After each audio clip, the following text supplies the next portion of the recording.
पण आज बुलढाण्यात एक डिफेंडर आलेली आहे एका कॉन्ट्रॅक्टरच्या नावावर, आज दाखल झाली आहे. ती डिफेंडर कोणाची आहे आणि कोणत्या कॉन्ट्रॅक्टच्या बाबतीमध्ये ते कमिशन कोणाला मिळालं आहे याचा शोध पत्रकारांनी घ्यावा. ज्यांनी आरोप केला, पहिली गोष्ट तर त्यांनी काय हरामाचं कमवून ठेवलं हे कोणाला सांगायची गरज नाही. मी त्याला काही उत्तर देत नाही. कंत्राटदाराच्या आधी माझा नातेवाईक आहे आणि माझ्या पक्षाचा कार्यकर्ता आहे आणि 1.5 कोटी रुपयाचं कर्ज त्यांनी त्याच्यावर काढलेलं आहे. आणि जी गाडी त्यांनी आधी आम्हाला म्हणजे त्याने लेजेंडर गाडी होती ती गाडी विकली आणि त्याचं डाऊन पेमेंट घेऊन म्हणजे 100% कर्जावर त्याची ती गाडी आहे. आणि मी 1.5 कोटीची डिफेंडर आणल्याचं जे बोललं गेलं, ती डिफेंडर तर अजून मला माहिती नाही मी कुठं आणली आणि कुठं ठेवली. पण आज बुलढाण्यात एक डिफेंडर आलेली आहे एका कॉन्ट्रॅक्टरच्या नावावर, आज दाखल झाली आहे. ती डिफेंडर कोणाची आहे आणि कोणत्या कॉन्ट्रॅक्टच्या बाबतीमध्ये ते कमिशन कोणाला मिळालं आहे याचा शोध पत्रकारांनी घ्यावा.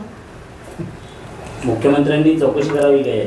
नाही, मुख्यमंत्र्यांचा पाचचा विषय नाही हा. मुख्यमंत्र्यांच्या महाराष्ट्राचे कामं पडले हे तर इथलाच आपला PIB करू शकतो.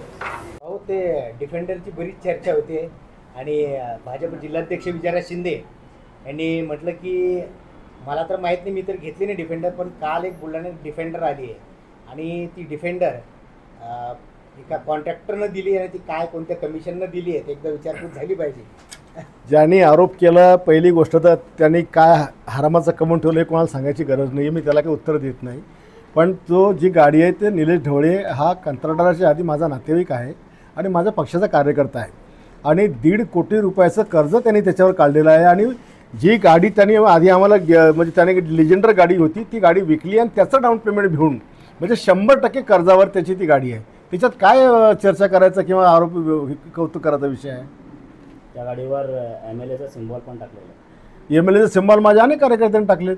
आता जोपर्यंत माझ्या मी त्याला म्हटलं जरा डिफेंडर गाडी मला पण आकर्षण होतं, मला पाहू दे जरा दिवळ असतो मला वापरून, मग तेवढ्या करता सिम्बॉल आहे त्याच्यावर. असं वाटलं तुम्हाला त्या गाडीमध्ये बसून?